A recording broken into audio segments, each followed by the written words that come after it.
Anakin's gone. I'm sorry. I'm sorry, Anakin. For all of it.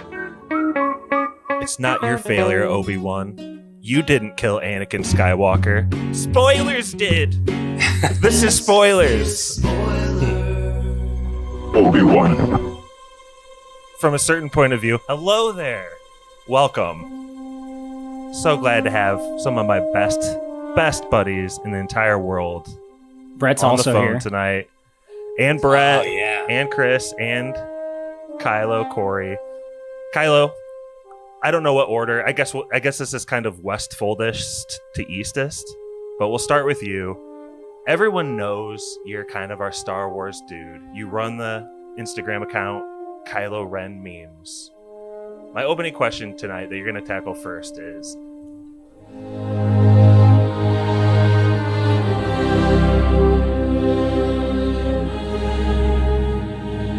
pair this piece of media, Kenobi, to what you think is the most similar in quality other piece of media in Star Wars. That could be a film, a cartoon series, a cartoon season, however you want to play that out.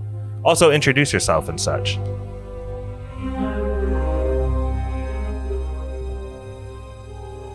Yeah, this is Korey, Kylo Ren Memes, recording out of Simi Valley, California.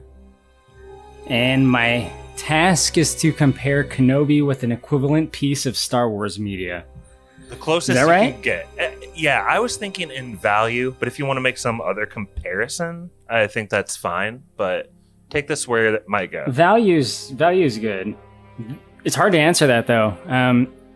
It's at least up there with the Star Wars Holiday Special, starring Mark Hamill and Carrie Fisher. Yeah, I'm gonna go with the Star Wars Holiday Special quality. That's what we got here. Dude. Wow, I guess we know where you're at. No, I'm just kidding. Have you ever talked about that on a pod or anything? I don't know. Yeah, we did a podcast on that, a Big Dumb Movie. It was a whole thing. April Fools, yada yada. You were there, you know that. I don't know. I need time for this one to give a full answer, but maybe Last Jedi-ish? Okay. Well, you know what? Maybe by the end of this pod, you'll have a better answer for that. And I would just say in the meantime, get ready to answer some of the deeper lore questions as we move along through the evening. Is that okay? It's fine. You overestimate my knowledge, though. I happen to like Star Wars a lot, but I'm not one of the knows everything about Star Wars guys. Maybe compared to, like, some other people, I might seem that way, but hey, I'm just giving you a heads up. I'm going to let you down. I would never underestimate your powers. You have the high ground. Let's keep moving on. Over in the middle of, I guess, Simi Valley, California and Fort Wayne lies you. First-time podcaster, my old friend, Qui-Gon Chris, as I will call you maybe tonight. How you doing, buddy? Yeah, getting older. Doing good. Good to be here. Thanks for having me. Like a Force ghost, you're appearing on Spoilers tonight. I love it. Last time we hung out, I saw... What's your vehicle, Chris? What is that? It's a Honda SUV. His Honda SUV. Guess what, Yep. Brett? You'll know him when you see him because it says Qui-Gon in the back. Huh. Qualified advice. No more truck, Chris? Oh, it's still there. It's still here. Yeah, but that's not the everyday transport. Chris, I'm so glad to have you on the pod. Anyone with a license plate that says Qui-Gon and that is also so wise and noble and tall as yourself deserves to be on the Kenobi Spoilers. So anyway, the same questions to you. Like, in quality, can you mash this up to anything Star Wars related? Yeah, and I actually haven't watched all the series, but it reminds me of Star Wars Rebels, the animated. I wonder why. I think they had a couple seasons of it. It definitely seems to cater to a bunch of different audiences. So it definitely takes take everything with a grain of salt, but there's actually some really cool moments too. And there's no particular scene that seems mirrored from that series to this at all that you can think of? Well, it has some pretty cool Sith characters, some good Darth Vader moments, so Well, this is spoilers, and I'll just put it out there. Darth Vader gets his helmet halfway chopped off in both things, but we'll keep moving on. Easter, from West Foldest to Eastest. Brett in Fort Wayne, how you doing, buddy? I'm doing all right. Doing all right. Fascinating. I know you've heard the question twice now, so I don't want to have to say it again. You got something cooking? Let's see. As far as quality, the quality kind of reminds me of the little bit I've seen of Mandalorian, but I'm gonna go with what. It's kind of like an alternate history type thing, so I'm gonna go with Rogue One, which I like probably more than others. So, plus it's got the Darth Vader swinging a lightsaber around, and I don't know, kind of has that vibe to me. Yeah. Alternate timeline. That's a good theory. That makes this more digestible, I think. I agree. What's the alternate timeline? I think Brett gave, maybe you can correct me if I'm wrong, but some indication that the events of this movie, or this series, I should say, don't exactly line up with the events of the OT. Yeah, I don't know if I would have used the term alternate, but yeah, like kind of shoehorning stuff in, but also kind of not really caring about the ripple effect. But that's okay. I'm here for it. Doesn't bother me. Okay. Well, that's enough talk and vagaries. Let's actually get down to the nitty gritty about what this series is. And Kylo, I asked you to get ready to talk about deep, deep lore. So here's a question, and something that I don't think a lot of Star Wars casuals are familiar with. The whole series starts out with the Grand Inquisitor and these people referring to each other as numbered brothers or sisters. Can you just give a little bit of background and maybe who they are and like what's going on here at the very beginning of Kenobi Part 1? Well, the good news, Josh, is that you don't have to know jack shit because they literally explain it in their first scene. So it doesn't require any kind of deep-seated knowledge because it is exactly the way they give it to you in Rebels, which is where you also see Inquisitors and the Grand Inquisitor, who everyone knew was not dead because he's in Rebels, which takes place later. But suffice to say, they're dark side users. I don't like to say the word Sith loosely because people kind of get... Rule of two. People get iffy on that, and like it's never really made sense, the whole Sith thing. So they're dark side users, some of which are former Jedi, probably most, I'd say. And, you know, they basically are Darth Vader's... I don't want to say like henchmen, because they're better than henchmen, right? These people aren't stormtroopers. They're like generals in the old Empire. Quick question then. If most of this is explained, and I agree with you, it's pretty much very put out there. Like they explain it clearly. But timing wise, from the events that we see with Vader first being put in the suit in Revenge of the Sith, how soon does he start gathering up this crew? Do you know anything about that? I don't know exactly, but the way it's played out, it has to be within at least a few years, right? Because these people are pretty adept, and according to prequel logic, it takes a while to get trained to be able to use the Force successfully. I know the dark side is a faster path, so they do have that advantage, but at least a few years. They've probably been working under him for 5 years or less, I'd say. They go to a bar at the very beginning, I think on Tatooine, and they're kind of interrogating the bar owner. They're shaking him down. And the main guy, the Grand Inquisitor, who has a fucking awesome presence about him. He's he's got an accent, and he's very he's kind of regal in his own way. He's not I don't know. He's an intimidating factor with his voice alone, I'd say. He doesn't necessarily have to muscle anyone. But he goes to the barkeep and he's like, "Do you know who we are?" And he's like, "Yeah, you're Inquisitors." He's like, "Do you know what we do?" And that's kind of where they lay it all out. Which, by the way, I just saw a meme right before this recording. And he says, "Do you know what we do?" And he says, "Yeah, you inquisit." And I thought that was great.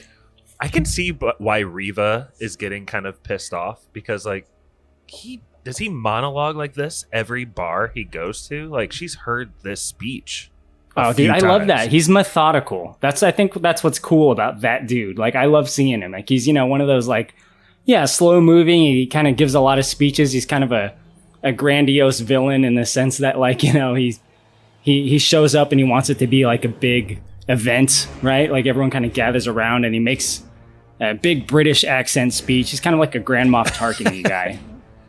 Chris, Brett, do you guys have anything else to say about this like opening scene? And would you like to have the Inquisitor as your boss? Undercover boss, the Inquisitor. Go ahead, Chris. Yeah, I will say, whatever Sith school he went to, it seemed like he studied theater. He definitely has good stage presence.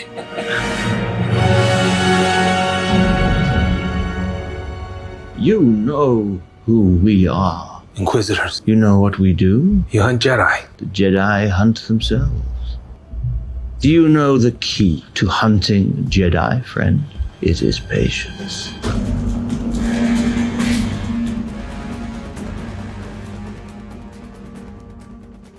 No, I thought it was a great intro. I thought the series got off to a good start, and it starts, I guess, making me wonder what's so special about Tatooine, and why does it feel like people forget about it so often? Everything down there? Yeah. You haven't learned what's special about Tatooine at this point in the Star Wars fandom? It's the most important fucking planet in the galaxy. There's just random lightsabers buried in different spots. Yeah, that wasn't even Obi-Wan's. He just found one. Like, that's how much shit goes on in Tatooine. Do you guys know that they have actually 2 sons? Knowledge nugget. Damn, deep cuts. Please continue, Chris.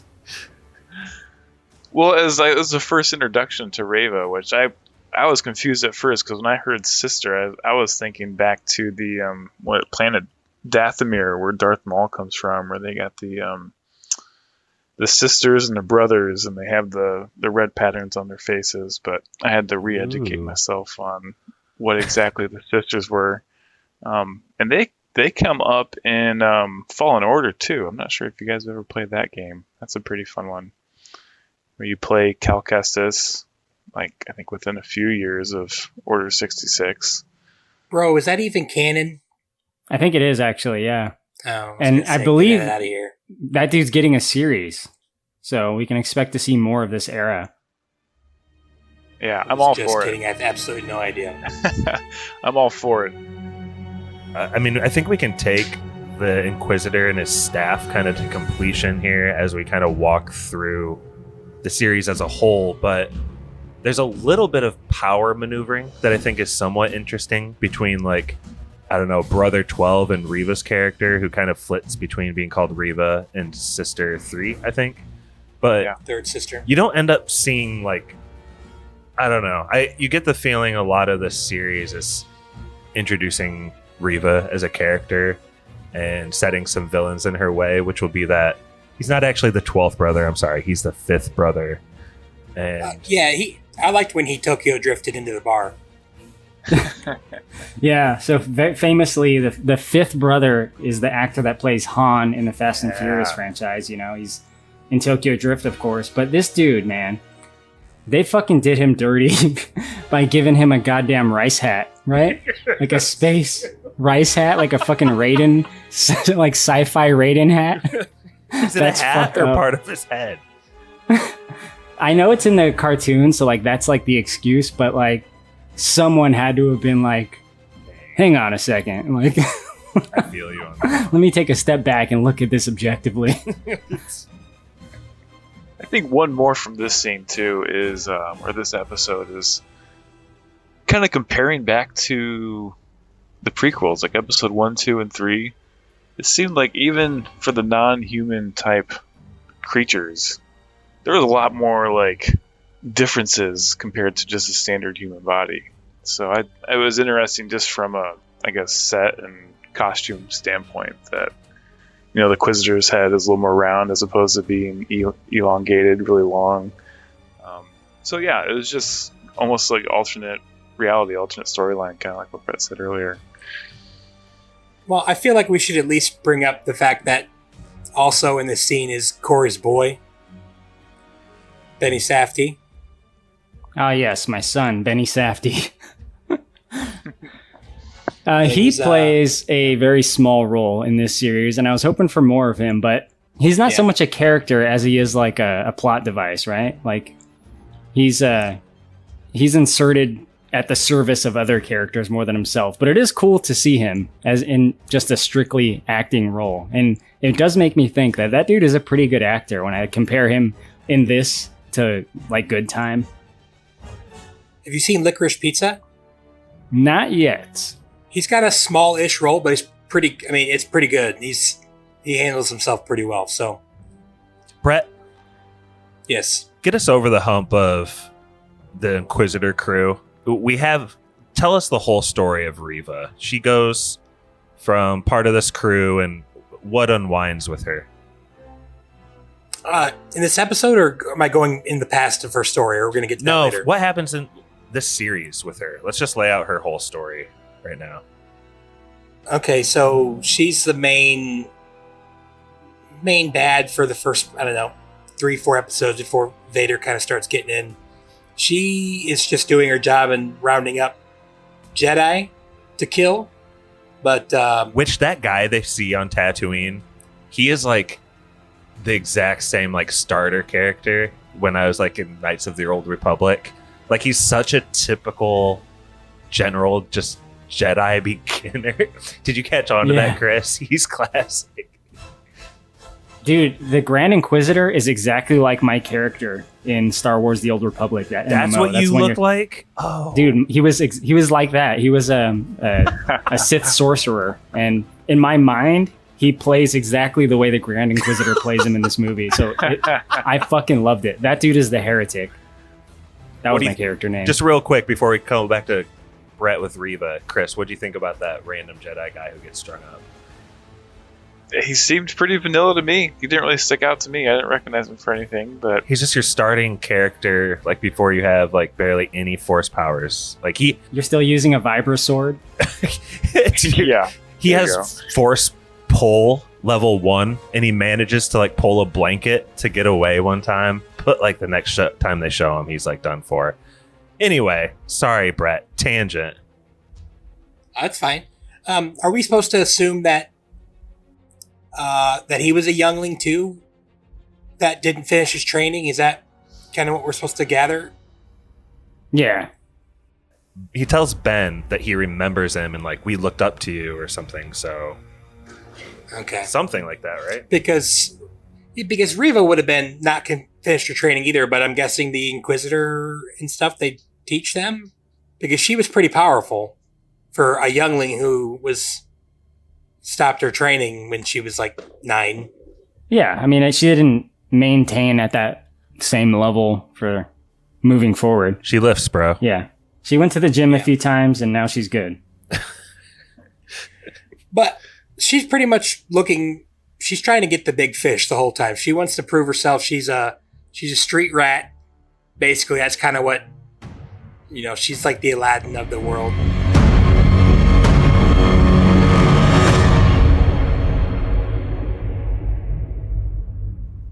I mean, she made it to the Jedi Temple to learn. I don't get where she came from, but she's got a chip on her shoulder, and she really wants to prove herself, but she also wants to like pretty much kill all of her brothers and sisters, I guess. But deep down, she wants to kill Darth Vader. Like we find that out in episode 5. So she's hunting down Obi. She wants to get Obi, but street rat. What's her plan the whole time?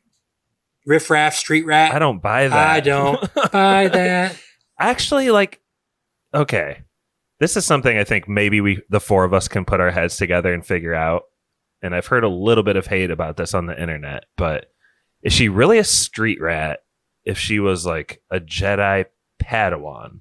That's literally what I said a couple minutes ago. I don't get that. And then further, her whole motivation in this is to like get revenge on presumably Darth Vader, the Sith, for killing the youngling. And she also blames Obi-Wan, which I get. But on her way to do that, she's like this vanilla Jedi guy we just described. She kills him, and we think he was a Padawan. Help me figure out Reva's motivation and, like, does it make sense? I need help too. I feel like she's doing her job up until the point where she gets to get her revenge. But I mean, her job, Korey, you can correct me if I'm wrong. Aren't the Inquisitors going around trying to round up all the Jedi and kind of like, do they give them a choice at that point, or is it kind of like, yeah, we're gonna kill you? Kill him. Okay, because I know like the younger ones, I read that they offered them to join the dark side, and if they didn't, they killed them. But Yeah, so she wants to get close to Vader. She knows the way to get close to Vader is to bring in Kenobi. So that's why she's fixated on Kenobi when all the other Inquisitors are just doing their, regularly assigned tasks of non-Kenobi former Jedi. So they're just tracking down whoever is reported to have used the Force, going off rumors or whatever they've been hearing on presumably their version of the internet. And her fixation is Kenobi. And it's all because of her backstory, which we see, I think, pretty well actually added into the series at various times, starting with the very beginning. It's actually the very first thing we see in the series is the attack on the Jedi Temple, the very famous Order 66, right? That fucked her up. She was just a little kid. She got stabbed directly by Darth Vader, pre-suit Darth Vader. So she has has this thing in her head. She's very focused on revenge. And that's probably why she fell to the dark side in the first place. She hid amongst the bodies, like recently reported in a school shooting in America. I thought that timing of that writing was pretty insane. I don't know if you guys are familiar with that story. Hopefully not, for your sakes. It's terrible. But I think, Korey, what I'm getting at, though, is you kind of breezed over it, but she wants Vader ultimately, right? And why does she want Vader? Because he killed Jedi. And what is she doing to try to get close to Vader? Killing Jedi. Can you reconcile this? She has become the very thing she swore to destroy.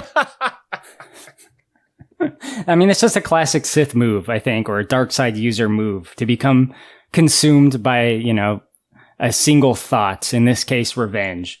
And that's taken her over, and she doesn't care what she has to do to get revenge, as long as she gets the satisfaction of this one thing. Doesn't matter to her. I don't think she's thinking it through logically. She doesn't have the mindset of a Jedi or even a logical, sane human being, right? She just wants revenge, and that's all there is to it.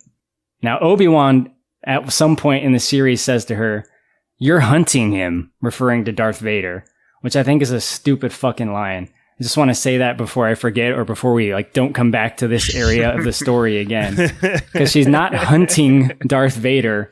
That's not what she's doing. She's working for him and attempting to get close to him so that she can kill him, yes, and we kind of see her attempt at that later, but yeah, how'd that go? Certainly not hunting him. Lord Vader will have you at any cost. You mean Anakin? You knew who Vader was. Back on Daiu, how did you know that? Vader would have kept that hidden. And you're too young to have known him. Unless you were there. It doesn't matter where I was. The night of Order 66, you were a youngling. That's how you knew. You saw him. Stop. Anakin killed the others. That's enough. He killed the other younglings, Enough. but somehow you... Enough!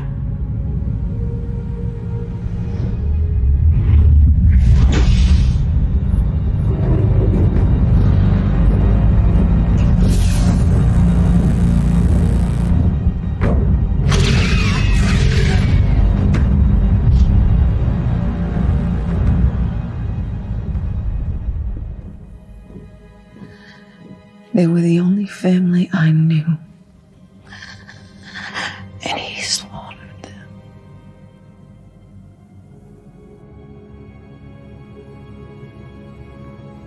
You're not serving him, are you? You're hunting him. Did they actually show her getting stabbed as a youngling? Yes. Okay. So I guess you can set lightsabers to stun now. That's one of the grains of salt in the series. She was standing right next to that kid and said, Master Skywalker, there are too many of them. What are we going to do? Master Skywalker, there are too many of them. What are we going to do? The traffic's fine, youngling. No one dies from lightsabers anymore. That was like, that's only happens in the OT. Besides Chris being one of my best friends, half of the reason I invite him on this pod is for this particular point. 3 times we're seeing people get stabbed through the middle with lightsabers in this series. Young and old Reva, so I'm counting that as 2, and also the Inquisitor. And your boy, Qui-Gon, fell to the very same move. It really is. I threw my hands up in disgust or bewilderment at various times in this, and as each time that came up, I just could not put together why lightsabers were not lethal anymore. And between that weapon having a stun phase and a kill phase, and seeming people having multiple personalities, and them just kind of plucking out what works best for the storyline for whatever episode, it was really hard for me to follow and believe. Yeah, I'd like to think that after someone gets stabbed in the gut with a lightsaber, Boba Fett shows up, takes him to the fucking robo mechanic shop and gives him robot guts every time. So like he's constantly just peeking around the corner waiting for that to happen, like he did with Fennec, you know? What's the name of the guy he kills at the end of that series? Kind of the big bad with this shootout. Cad Bane. Yeah, Cad Bane. Is he going to live after getting stabbed in the Also stomach not too? dead. None of them are dead. Legacy characters can live forever. Dude, that's Plot armor. insane. Is that not insane? Okay. Let's just continue on, because if we're going to kind of walk our way through it, which I want us to do a little bit so people can relive the series as they listen, I guess we're still in part 1. And I just want to hit on Obi-Wan is living his life as basically old Ben here. He's in a cave. He's kind of like peeking in on Luke through binoculars. Honestly, what you see in the trailer of Luke through binoculars is about 50% of what we get of him in the whole series. And there's some really good storytelling in here. And for maybe some places where the writing fails in the middle of this series, when Obi-Wan is doing his day-to-day life and he's working as like a meat miner and he's stealing against the Jedi code, if you will. He's stealing a little bit of meat each day for like that little animal horse thing that he rides across the desert. Like, what was captivating about this? It's just showing his new normal, really. Showing how he was getting by, and trying to stay humble, and maybe help explain how he got into a rut and was maybe losing his force sensitivity, and maybe showing why he was struggling to even connect with the little Master Qui-Gon.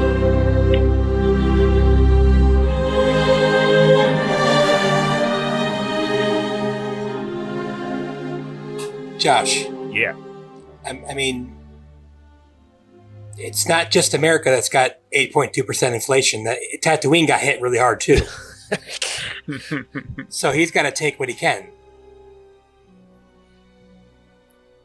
I feel like most of the people in line next to him are like muttering, "Let's go, Brandon," as they're like getting their wages and stuff. Yeah. If they were smart. Korey, before we get out of episode 1, did any part of you wish that we saw more of his day-to-day life before we started getting into space adventures? No, his day-to-day life sucks. So I don't need to spend a whole lot of time there. But I do understand and appreciate what they tell us in the amount of time we spend, right? Because this is very clearly set 10 years after Order 66, after Revenge of the Sith. Obi-Wan is in isolation, and he's fucking depressed. And I love that aspect of it, right? Like, there's a big difference of Obi-Wan at the beginning of the series and Obi-Wan in A New Hope. And at the beginning of the series, he's still riding that wave of being disconnected from the Force, losing everything that he worked on his whole life, losing his friends and family, not real family, but, he says later the Jedi were like his family. He is sad. He's very sad, and I like that because he would be sad. His life would suck, You know, what is he gonna do? He's just working a fucking 9 to 5, and it's hot as fuck, and he's like, you know, he's got to like clock in like old style, like it's like a system that you pull down the fucking thing. Yeah, I mean, it's a pain, man. It's depressed Obi-Wan is I think a good place for us to start with him. And he's looking after a kid that doesn't know, he's never met before, essentially, and doesn't get to meet. And this episode ends with kind of the inciting incident of the series, and that's when Bail Organa calls up Obi on his like little hidden cell phone buried in the dust, and he's like, hey, they got Leia because she was a turd, and instead of like getting ready for the ball, she like ran away into the trees and got taken away. So the Red Hot Chili Peppers showed up. Dude, they sang some songs about Los Angeles. They took Leia and they split. The whole band was supposed to show up, and it was just Flea, unfortunately. But at least he had clothes on when he kidnapped her this time. Worst fucking chase I've ever seen in Star Wars is between little Leia and the Red Hot Chili Peppers. Like that. She's running half a mile an hour. It's like really embarrassing. It's fucking pathetic how that fucking came out on screen. Like, that is really bad. They should have done that one over. I was assuming some force assist jumps there. Oh. The Force is protecting her, no? Nope. No. Okay. This is one of the things that Chris was dogging on too over a text message earlier this week. Have you recovered from this at all yet, Chris? I just have to laugh at it. The only way I can explain it is if you've read any of the books. There's different types of Jedi, and there's ones that are good at combat. There's ones that are good at maybe magical type stuff, and then there's ones that are like good about just casting an aura on other people, or maybe a battleground and like rallying the troops. And I just have to assume maybe Luke has the fighting genes and Leia has I will just have these guys have confusion and lack of sense of direction on where she's going. See, Kylo? I like this. You really, really got to reach to to say that Leia was using the Force on these guys, or the Force was intervening. Because there's really nothing in the text of the show that indicates that. You got to like read non-canon old books to like determine that that's true now. So like, I don't agree with that. And on this scene, I don't remember the camera having all the jiggle to it. We saw that in like episodes 4 and 5 and later on, but the camera don't jiggle. It folds. That's what I was going for, yes. But yeah, what a ridiculous scene. But I'm glad we got through it. I'm glad the story kept going from there. What, episode 2, it's like they're still running. Like that's episode 2. It's called The Great Chase. Part 2 is just called Part 2, and it actually has, I think this is the one where Kenobi is like, he's got like Leia in hand, and he's trying to get her back, and they're just on the run. But at least like it's making more sense now. It's not just two grown men chasing a girl that can't catch her like from 10 feet away. This is more like trying to like blend into the city. And there's this really cool scene where like Reva is on top of a building and she's just like waiting, and you're like, how can she look at a whole city? But then there's like some pretty cool Star Wars shots to me of like blasters off a couple city blocks away with like a lightsaber kind of blocking some of them crappily, because it's like Obi-Wan with very few powers. Is there anything redeeming here in the chase for you guys, like after we get out of the woods and with Obi-Wan again? Do you guys like any of this stuff? There's some parts of episode 2 that I think are pretty good, and other parts that are lame and or boring. Lay them out. Well, we get to see, a little bit of like a blaster fight in the alleys of whatever planet this is. I think this is a cool planet for Star Wars. Like, there's always like these like seedy yet city-like planets in other media, namely the games, right? So it's cool to see it in a show like in a prominent way, as opposed to like just like Tatooine, which has its own like. Korey, let's let the fans know, like, this would be a type of city where you could buy death sticks. Like that's the kind of city. We're seedy, dirty. Oh yeah, Obi-Wan enters a death meth stick lab selling. at some point. He literally goes into a meth lab. There was like a bunch of Breaking Bad memes that came out of that. That's how he gets away from Flea. He throws Death Stick on the ground, and he doesn't breathe it in.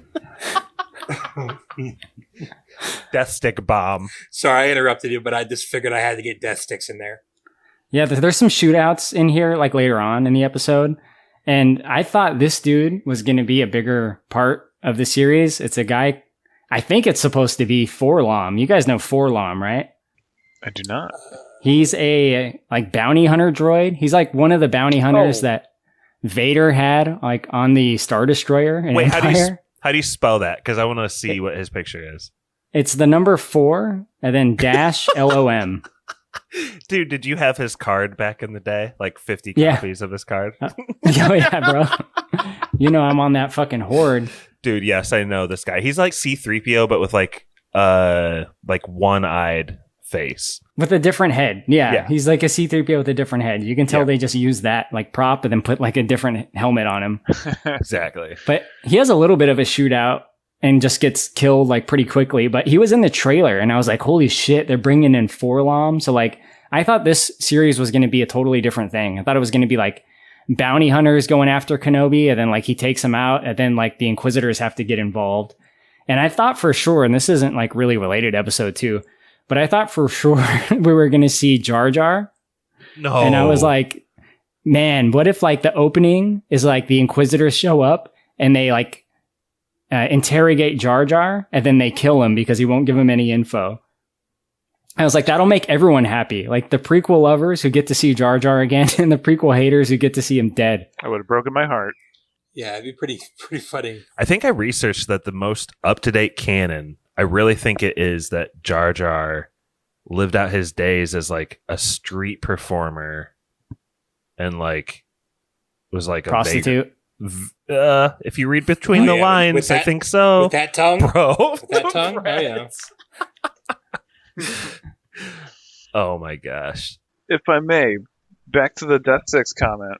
The younger lady who tried to sell Obi-Wan, or did give him one, was actually his IRL daughter, if I understand correctly. Yeah. So a little cameo there. Yeah, she shows up and she's like, everyone has a daughter. Or she says some line that's like very on the nose, right? She's like, yeah, we're all someone's daughter. And then like looks at the camera and like winks. So then everyone applauds or something. Oh, Esther McGregor, yeah. So in episode 1, you get a shadow of Vader. Just kind of like, you know, you hear about him. In episode 2, Reva tells Kenobi flat out that like he's still alive. So there's like a hint of him. And then when you get into 3, this is where we finally get a scene of kind of like Obi-Wan seeing him in the flesh, I was going to say, but in the machine flesh would maybe be more appropriate. The chase continues with like Leia and Kenobi. Like this kind of lasts almost the whole season. But Brett, I want to throw this to you. Is there anything from like episode 3 that really caught your eye here as we're introduced to Tala and all those other events start taking place?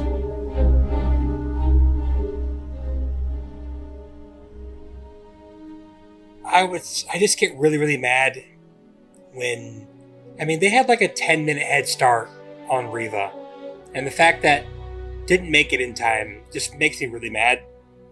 Yeah, you totally.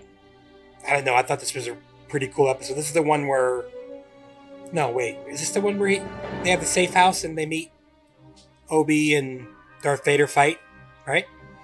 Yep. Yeah. Or at least see each other. I don't know. I thought that was pretty cool. Like another cool little... They're not on Tatooine there, are they? No. No, this is the mining planet. But it's cool seeing other, you know... I know you like that, Korey. Cool seeing other planets. You know, Tatooine's a classic, obviously, but... You know, it's nice to see other places, and it's, I don't know, pretty cool. Kind of got vibes of The Force Awakens, the very big early scene where you meet Kylo for the first time. Kind of going through looking for people. Yeah. Kind of got some vibes of that. And Korey, I know it was leaked kind of before the series even started that there was going to be 2 skirmishes between Vader and Obi-Wan. Were you privy to that information going in? I didn't want to believe it. Believe it or not, brother, it's here. But yes, I heard things. Break down this first one, because I was actually thinking that was in part 4, but you guys are totally right. That's in part 3. Please break down what happens here, because I think this kind of sets the stage for what the series is all about.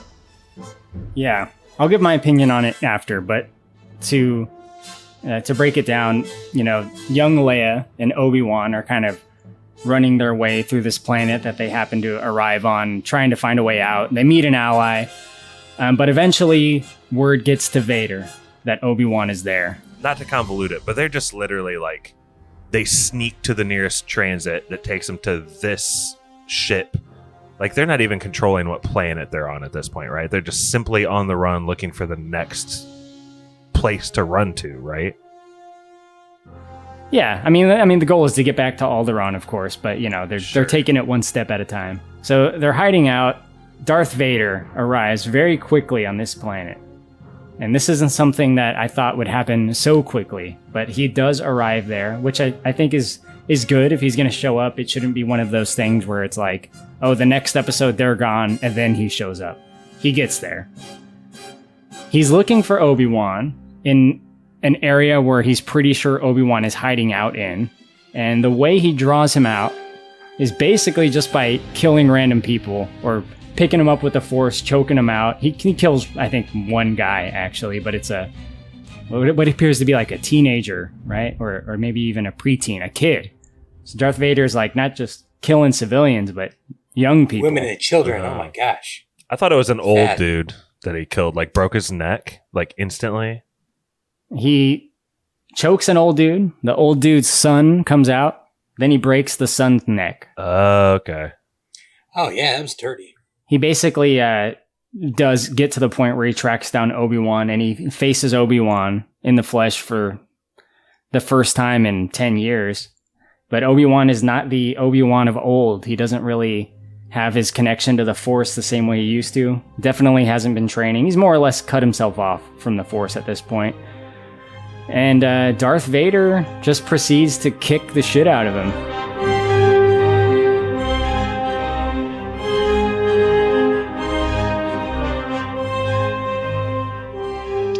I have a rewrite for what happens here, because I think what you're going to get to, opinion-wise, correct me if I'm wrong, Kylo, is that, like, Vader basically lets him go. Like, one lady, Tala, with, like, 2 shots of a blaster is able to, like, help Obi-Wan escape against a squadron of stormtroopers plus Vader. And that doesn't really make sense, right? Am I getting to what you were going to say? That is definitely a thing that I think doesn't make sense. Yeah, that's one of them. I think what would have been effective here, and I hate it when other people do stuff like this, but I'm going to do it anyway. Like, I wish Vader would have killed a couple more people and Obi-Wan would have just, like, froze up, but he would have, like, just, like, chickened out totally. I like that better, definitely. I mean, it is cool to see Vader, like, light a fire and then use the Force to pull Obi-Wan through it as, like, his sadistic form of revenge. Agreed. Because obviously we all know what happened to Vader. Hey, Joe. But I don't know if this works with the existing canon, and that's probably my biggest problem with this series. Is everything that's happening is it's so major to these characters. Like, it just doesn't seem to fit well with the original trilogy. But it's another 10 years before the original trilogy, right? So doesn't Vader pretty much only say it's a presence I haven't felt since? I mean, that could still be true, right? He's like, when last we met, you were the master. You were the master. Or something like that. But he's right. Yeah, but he's a liar, though.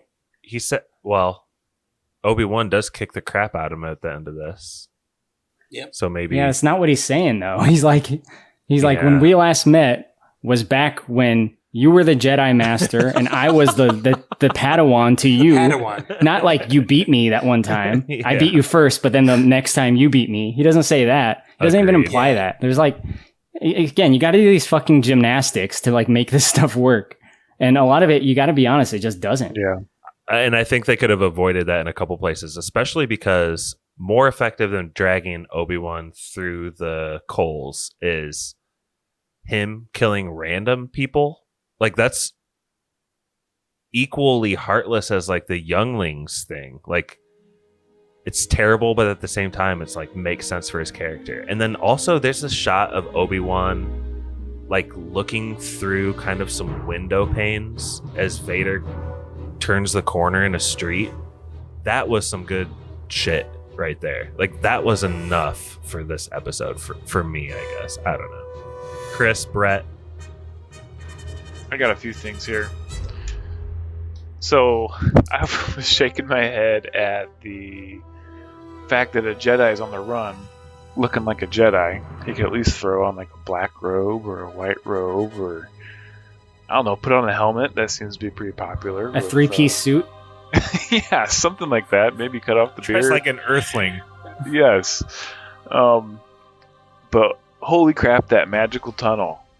I think we had 3 or 4 people enter it in a certain order, and they came out different ends and in a different order. So I was just imagining, if you looked at this tunnel from above, it was a circle with a couple lines through it. Maybe it looked like the classic peace sign, and people were just running down different paths at the same time. Yeah, because how did Tala get by Reva? Yeah. Yeah, so there must have been a side shoot there, or invisibility cloak. And that took a little bit of a stretch. Force speed. There you go. Which has been used, once in the movies ever? It's only used off screen. Force speed.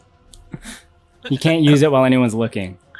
And I think at this point in the series, we're 3 episodes in, we're starting to see flashbacks to the prequels, episodes 1, 2, and 3. And I know there's a lot of different opinions about how good those were, but personally, I always enjoyed them. And I was absolutely cheesed that these were being brought in as like content buffers and harkening back to the good days. Like, I really enjoyed that, but maybe that's my Qui-Gon bias. No, I agree. And I'm kind of pissed that I skipped that opening like 4-minute segment where they kind of like go through the story of where Obi-Wan is now based on the prequels. I love that part. Didn't you guys think that was cool? A cool look at the prequels, actually. You mean Order 66?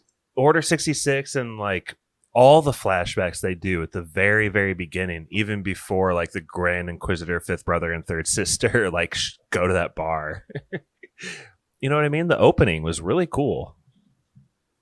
Yeah, I think the opening is just the Order 66 scene, right? Is there not more to it than that? There's more later, for sure. And well, they have like a flash, like a review of everything that's happened before. Yeah, that's what I'm talking about. But that's not really. Oh, you mean the prequels recap before the show starts? Yes, it's the precap. Right. Did you not like that, Korey? It's fine. I mean, I've seen it all. It's fine. I wasn't like, oh my god, this is amazing. I was like, okay, yeah, I remember. Watch the fucking show.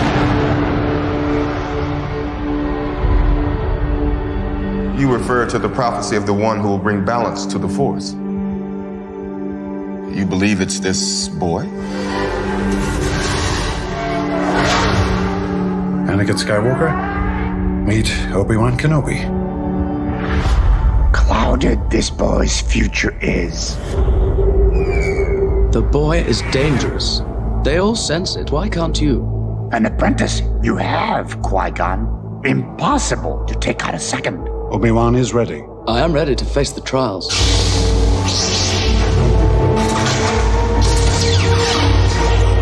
You've been a good apprentice, Obi-Wan.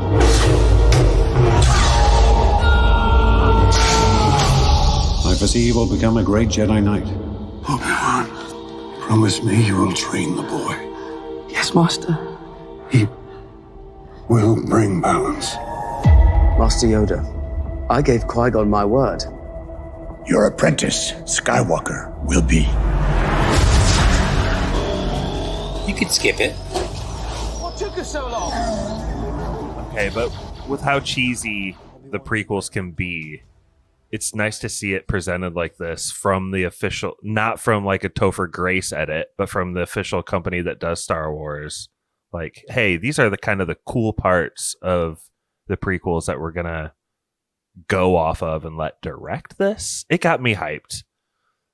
I don't want to derail us and go all the way back to the beginning. So we could just move on from that. I want to do a little quick spoiler. Tala, I like her kind of as a character, but she dies really quick. She's like maybe an early example of like a rebel soldier sacrificing herself for the cause. They're calling it the path at this point. Chris, did you like the setup for the spark that could be the fire that could light a rebellion? Yeah, I think this was where the show started getting creative and pushing off from what the previous movies had been showing. One, I was excited to see this character return. I recognized her from Game of Thrones and knew that she kind of had this cunning side she could portray. So it was cool to see how much Obi-Wan relied on her. And I was disappointed. I actually missed how, I guess, what ultimately took her life, because I literally got up to refill a beverage while I was watching the show, and I came back and something had happened to her. And I think I read about a grenade rolled past her. Whoa. It's a thermal detonator, my friend. My bad. So yes, I was pouring in a different room at this point. I guess it depends on how you look at it. The way I look at it, she was killed by stormtroopers. How do other people look at it? Well, I mean, it's funny because we're talking about, like, you know, she's an interesting character. She's kind of cool. She's being set up in a major way in the series, but like, that's not how you want your legacy. I was killed by stormtroopers. Imagine her Force Ghost telling that story. It's like, just stormtroopers. They got you, huh? Damn. It's a lot of them. There's a lot of them. For real, stormtroopers. She definitely deserves a Force Ghost, though. She played a good role in this one. I know it's shocking, but Obi-Wan does save Leia. She's trusted with like these people from the path, and they do return her safely. So that ends well. But we haven't really talked about Leia. I think that child actress did a pretty good job. Were you guys surprised to see this much Leia? I was. Like, me too. 3 or 4 episodes, she's top 1, 2, or 3 characters in those episodes, right? Oh, yeah. Yeah, it's kind of a sublime performance that someone so young can play such an integral role. I mean, some of the plot lines were definitely crafted for, I don't know, we had to be creative with how we perceived them, but her performance really was dynamic. I was impressed. I think almost everything with Leia works really well. Like her performance, like you said, her placement in the story for the most part, with one, I guess, kind of major exception, and that's the fact that she spent a week or so palling around with Obi-Wan Kenobi.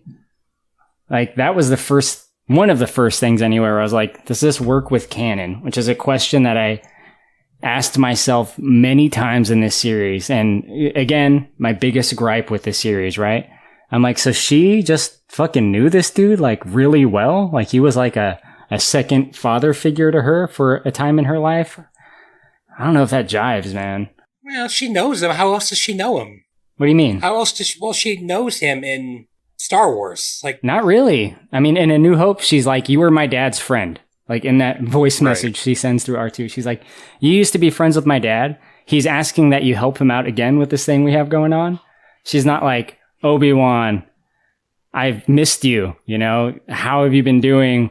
You really helped me out that one time. I need your help again. It's not that. So, well, she doesn't miss again. him. You got to do the gymnastics to make it work. If you notice, when he comes to visit her later on, she hugs her droid first. Yeah, for real. She's already forgotten about him. He gets the Chewbacca treatment. Yeah. Another point with Leia was the fact that she was the only one able to fit into the service room for the escape hatch, for the escape bay door. Chris, you're an engineer. Give us some feedback. Like, what's going on with this roof that won't open, and like her get in the vents? Like, from an engineer's perspective, like, what's going on here? Is there any truth to this? Well, I do find it weird that the room she's in was trying to figure out what wires aren't connected. I'm not sure if that's a service area, but that seems to be a totally different area than what the rebel leader is working in, trying to override the doors. So we got two different rooms controlling the same set of doors. One of the rooms only a child can be in, and it's a really dark room, and she can't see the glowing, obviously evil hack job on her floating droid. So I would think if you're going to have a hacking device on a droid, maybe you just take over the droid's operating system and don't turn the colors red.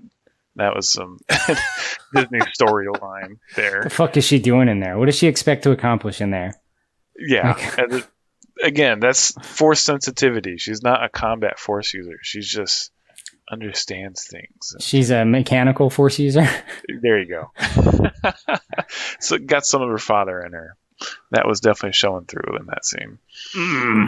Brett, what do you think about the marketing of this? Because like the trailer was very much romanticizing Obi-Wan watching over Luke.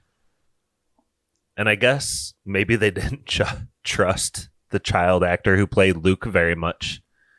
Because I don't even know if he speaks in this. It's clearly Leia who's the focus. Did you feel like deceived at all? I think that I heard Rian Johnson directed the trailer and he just wanted to subvert everybody to the expectations. So I think it was genius.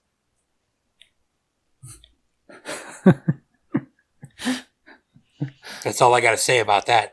I mean, I don't know, Josh. I wasn't like on pins and needles waiting for this.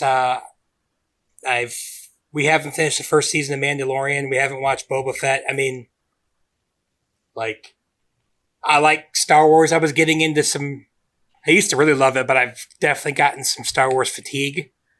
But I don't know, this kind of brought me back. So I liked the way it went, I guess. I mean, we got away from Tatooine, which is nice. Have we ever seen Leia's home? I'm drawing a blank on what it's called. Alderaan. Have we ever seen that planet before? Besides getting it blown up? I think this is the first time we get a non-explodey Alderaan in a Star Wars movie or TV show. Did you like that line where he's like, Leia, someday you'll be in charge of all this? Yeah, and I was like, I actually made a comment. It's like, nope, it's all getting blown up. Yeah. Didn't age well. But I don't know. I mean, I guess I'd ask somebody else. So, like, I mean, Korey and Chris are probably waiting for it more. But I mean, I love Ewan McGregor, so I was going to watch it anyway. So yeah, well, I think we're getting on to basically the finale here. I mean, let's get to it. We could talk more about the droid Lola, new Star Wars character. That's actually pretty cool. I liked it. Have we talked about Ice Chip yet? That's good. Hey, my Abasa wifey came up with that one. Ice Chip. Ice Cube's son is in this, Josh. Were you aware of that? Bye, Felicia. He's put on a few pounds since Straight Outta Compton, but I liked him a lot in this, actually. So yeah, he got a cool role. Yeah, his name's Roken, I think, and he's fine, you know, as kind of like a pseudo Rebel Alliance would-be leader, right? He's like you can tell he's gonna make his way through the ranks of the Rebel Alliance as they start to form. The one thing about his involvement that I didn't like, so Obi-Wan is like telling him like, look, man, we need your help. I gotta get to this place and rescue Leia. Like, I have to do it. You don't know what the Empire's capable of, man. And he's like, I don't know what the Empire's capable of. I know very well. Then he like explains that they took his wife and his kid, or maybe it was just his wife. I don't know. And he's like, okay, I'll help you. Like right after saying that, it was just such a weird exchange. He's like, no, I won't help you. They killed my wife. I will help you. Like, where's like the connection between like I won't and I will in that? It's kind of a small thing, I know. But other than that, I think he was pretty good. I like to think that Obi-Wan just like mind tricked him into being like on his side in that moment. No, that's a power that Obi-Wan has lost. He doesn't use it in the series at all. Completely lost. That and Force Run. He doesn't have those anymore. Force Speed. He's got the forced rock throw though. Hell yeah, that's a new thing you just figured out. Sick. Yeah. We'll get to that in just a second. You were talking about the finale, Josh. Before we do that, yes. Can we talk about Reva confronting Lord Vader? Yes, thank you. Yes, I mean, I already quickly spoiled that she gets stabbed in the gut earlier, but what do you guys think about this confrontation? What do you think, Chris? Well, I got excited that the lightsaber was lethal again because it carved a hole in a blast door. But the series for me took a huge turn in this. I think this is episode 4 we're in. 5. Episode 5? Yeah. I think this is our first hint that she is not just pure evil. And maybe gives credence to some of her awkwardness as, being a lethal inquisitor. Because she seemed conflicted, and maybe that's why some of the stuff she wasn't, maybe it was acting that wasn't convincing in the episodes before, but it kind of redeemed some of that for me. Made her character a little more believable, but man, this was quite the turn for a second to last episode. But why is she the bold one? Like in the first episode or whatever, fifth brother is like... Kenobi's supposed to be the bold one. No, dude. Everyone knows that. Right. No, like fifth brother is like, hey, stop chopping off hands. And she's like... This is the Outer Rim. You have no rights here. We're not under the Empire's... Be careful, third sister. You go too far. Maybe you don't go far enough. Why didn't they reverse that? I don't know. Please continue, Chris. That's not what the Empire's about, I don't think, at this point, right? Like, they clearly had their marching orders of, like, go down there, offer rewards, and take names when when people leave anonymous tips or, when they leave non-anonymous tips, whatever it may be. But she's doing her own thing. She's going above and beyond the standard protocol. So I just think that she's kind of just defying orders in that scene. Yeah, and overall, for me, the conversation between Obi-Wan and her through the blast door, I did not expect it. This one was hard for me to believe, and I still struggle with it. That she is actually trying to hunt Darth Vader. I still haven't been able to settle that in my mind. Yeah, I kind of see what you mean. I asked if that was reconciled earlier in the pod. It's just not, is it, guys? What it leads to is something that I really love. This is my favorite thing in this series as a whole. And that's when Vader shows up on the ground, right? He tries to stop the rebel forces, the would-be rebel forces. And he does it in a big way, but that's not the part I'm talking about. But I'll describe it.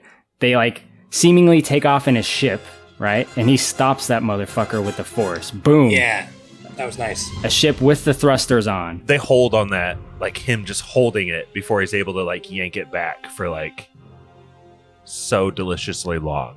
Right, and you can feel the physics of it, right? You can feel the ship moving and then it being stopped and pulled back. So that's just good special effects work right there. It looks and feels very accurate.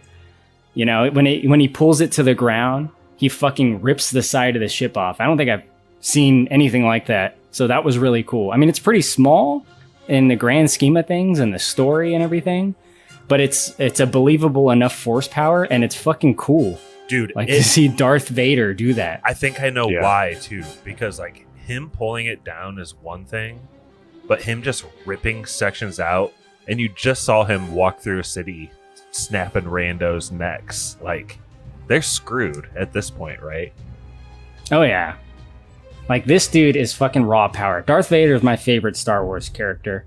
And a lot of it is just the badassery that comes with him. He is so fucking powerful. This is Darth Vader we're talking about. He is the strongest Force user in the galaxy. We'll talk about this, but so when Reva comes and tries to assassinate him, even though she's been shown to be pretty powerful, yeah. Kicking the ass of everyone she encounters, She does not stand a motherfucking chance to Darth Vader. She doesn't. But you just said he pulled back the rebel ship. How did they get away? They were parked behind it. Yeah, they were parked behind it.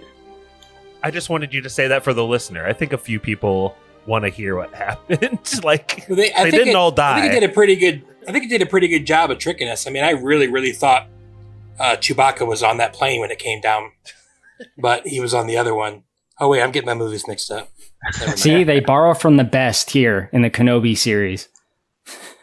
Even Ahsoka does this in the animated series, but they're all doing it slowly and struggling it and barely manage to do it, and he just snatched that thing. Force powers in the animated shows never quite looked very impressive to me.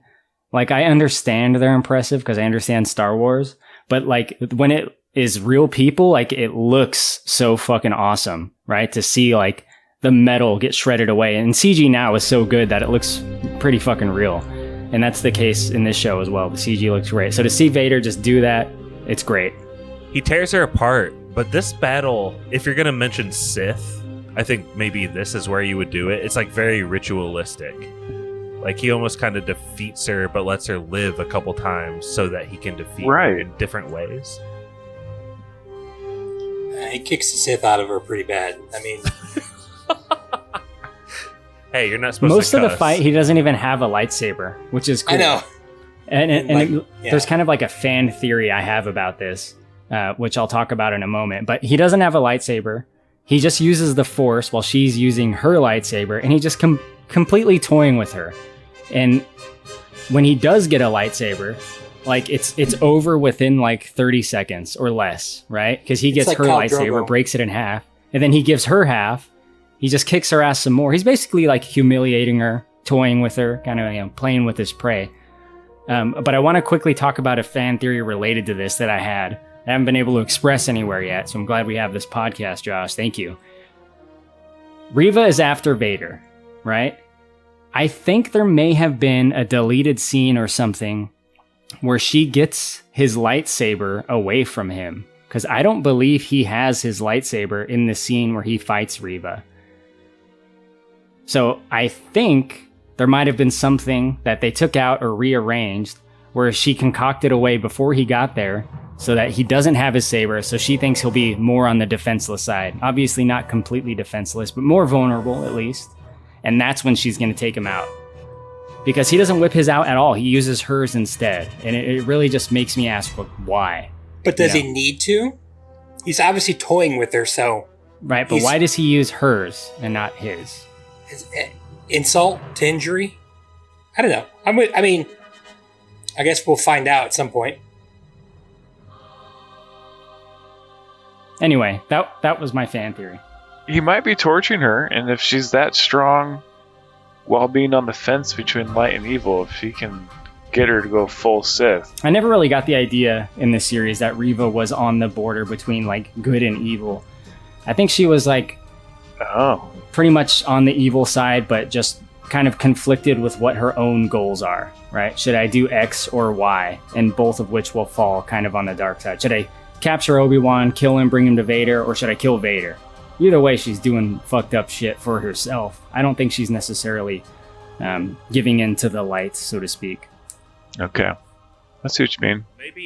Maybe not in this episode, but if it weren't for the Inquisitor also getting stabbed in the stomach and surviving, I kind of like this little bit of writing where Vader, correct me if I'm wrong, but he says like, you don't think I felt it that you were alive or that you were a Padawan in the past?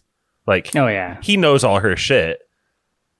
But here he is doing the same thing. So I can't help but think like he's still toying with her.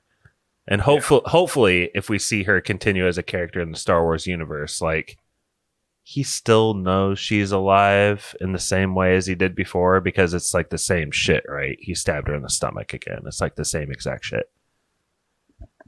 I'm assuming she was bleeding out continuously for the rest of the series. So she's dead by now. Is this like the end of Drive? We don't know if she's bled out or not as she Right. drives away. Yeah. Well, you don't bleed out from a lightsaber wound. It cauterizes, right? Cauterized. That's exactly what I said. Why did Qui-Gon die then? But you have a lightsaber going through organs in your stomach. That will kill you. Come on, man.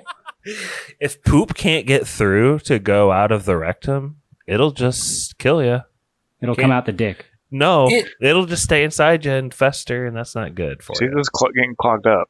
It stabbed Qui-Gon's liver, and he didn't want to live if he couldn't drink his blue milk. His Qui-Gon gin. Ooh. Jeez, And juice. you're not allowed to say.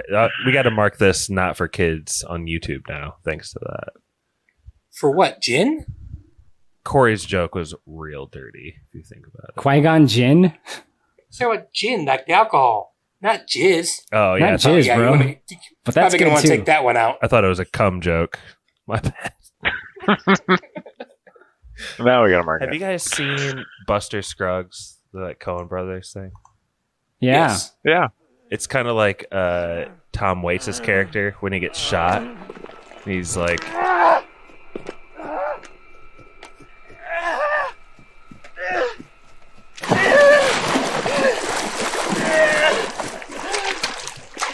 You piece of skunk! You shot me in the back! Ah! Ah! Ah! Ah! Ah! Ah! Ah! It went clean through! It didn't hit nothing important! It didn't hit nothing important! Nothing important! Just guts is all you hit! you didn't hit me in any of my good stuff. That's what happens to like everyone in Star Wars from Qui-Gon Jinn on. Oh my gosh, yeah. Sorry about your boy though, Chris. Yeah. Anyway, we are on to part 6, the finale of the series. And really, all we really need to talk about is they finally confront Vader, who was formerly Anakin, and Obi-Wan. Kylo, it was rumored they would fight twice. You didn't want to believe they'd fight so soon, but here it is, the second one. What happens here? It was such a good intro. Mm. I was just loving the fact that we have this huge Star Destroyer chasing this small ship, just kind of slaloming through space. And they couldn't just get past the shields. Like, right, and it's not like Darth Vader's the best pilot in the galaxy and could just get in his like super fast fighter and go chase him. He was just really toying with him, and I think this shows, hey, Vader's conflicted too, and there's stuff he has to settle before he just annihilates Obi-Wan Kenobi for good. Yeah, definitely. Yeah, we don't get a scene of him going more. He just says more one time. Not enough. Not enough mores. I can agree with that. I don't think he wants to blow Obi-Wan Kenobi out of the sky. I don't think he wants to blow his ship up. I think he wants to continue to beat his ass like he did earlier. Again, I don't like the fact that these two guys are fighting each other all the time. Like every few weeks they're fighting before the original trilogy. What the fuck is going on here? Dude. Like how? That's why I thought Brett was alluding to earlier about like this was like an alternate like Star Wars timeline or something. Like this is the what if Star Wars. Like what if they fought all the time before the original trilogy? Kylo, are those some of your favorite moments in Star Wars history when like Obi-Wan is talking to Luke in A New Hope? As a Force ghost? No, when he's like describing like, oh, your father was this, and like also when he meets Anakin and says like the last time we were a master, like I feel like you hold that stuff very dear. And I'm not saying that's wrong, and I do too, but I just want to emphasize that. Yeah, no, I mean I remember when that was like the world of Star Wars was like those lines, right? Like your father was a great starfighter pilot, and he was my best friend. And we were like, Obi-Wan's telling the story about how they were war buddies, and like there was no prequels out, and like I understood like that was specifically what their history was. And then later, we find out that Anakin is Vader, of course. And then going back, we realized that he became Vader and met Obi-Wan again. And that's, why they exchange words the way that they do, When we last met, I was but a learner back in the days of the Clone Wars, back when I was a Padawan learner. You were the master. Now I'm a master. Look at me now. It's been a while. That's kind of, I don't want to say it's thrown away, but it's hard to reconcile these things. And as much like fan service as we get in the last episode, I struggle with that a lot. And I don't mean to say fan service necessarily as a complete like pejorative. I think fan service is good at times. I'm a fan, and I like to be serviced. I just, I want the story to still work with the rest of the story, especially when I'm talking about the best of the story. Like if they broke some things in the prequels, like they do with the Clone Wars, like I don't really care, right? Like Grievous and Anakin encounter each other a bunch of times in the Clone Wars. And then in Revenge of the Sith, it's played up like they meet for the first time. I don't really care. But I think there's something a little bit more special and personal about the OT for me. Do you think that the line of "you didn't kill Anakin, I did"? Do you think that's to reconcile what people thought in the original trilogy when Obi-Wan's like, "Hey, Darth Vader killed your father"? Is that like a callback to that maybe, or am I reading way too much into that? No, I think it definitely is, but it also like really brings up the question to me of like, why in that moment is Darth Vader trying to make Obi-Wan feel better? Right. That's what it came across as. He's like, Obi-Wan, I'm not your failure. He's like, you didn't kill Anakin, I did. It's not so bad, bro. It's like, dude, that's the fuck? What is this relationship? That's the way it comes across when I watched it. When I think any viewer watches it, that's how it feels like. But like, I heard some people reviewing it, and they were like, "No, that's like Darth Vader taking credit for like the kill he thought Obi-Wan had." But like, no, when you watch this, it seems pretty clear that it's like he's like Obi-Wan is stressed out, and he's like, "Chill, bro. I killed Anakin."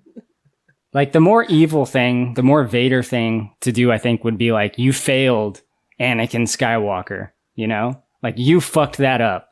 Think about, this. He would still be around if you hadn't have fucked that up.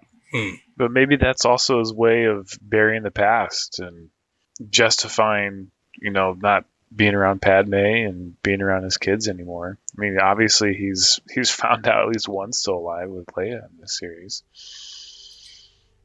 I was 100% certain a line was coming, and then it didn't happen, and I was really glad because it would have been really lame. Did anybody else think that when Vader threw him in that hole that he was going to say something in particular? Oh yeah, bro. I was like, don't do it. Yes. I know, thank God. I was like, don't say that you have the high ground. Yo, but he didn't have to say it because he had the high ground. Exactly. That's true. That's true. And that's better. That's better. Has the Trust high your ground audience. now, bitch. Exactly. So, he didn't have to say it, but I saw it and I was like, fuck. R.I.P. my feed with high ground memes. Yeah, oh yeah. With these fake deaths that we've been railing on being so rampant, it happens again here because Vader gets the best of Obi-Wan again. This is their second fight. He got him on that mining planet. He like messed him up. And here he's doing basically the same thing. And instead of just like slicing him down, he digs this hole, puts Obi-Wan in it with a shovel, and starts burying him with all these rocks. This almost goes back to Buster Scruggs again, I feel like. But anyway, I digress. Yeah, he gets him with the rocks, and it does seem like, oh shit, how does Obi-Wan get out of that, right? Like, that was my first thought. Right. I was like, he's going to be fucked up. He's going to be like in a wheelchair for the next 10 years. Like by the time Luke sees him, he just got out of the wheelchair, you know? And Darth Vader starts walking away.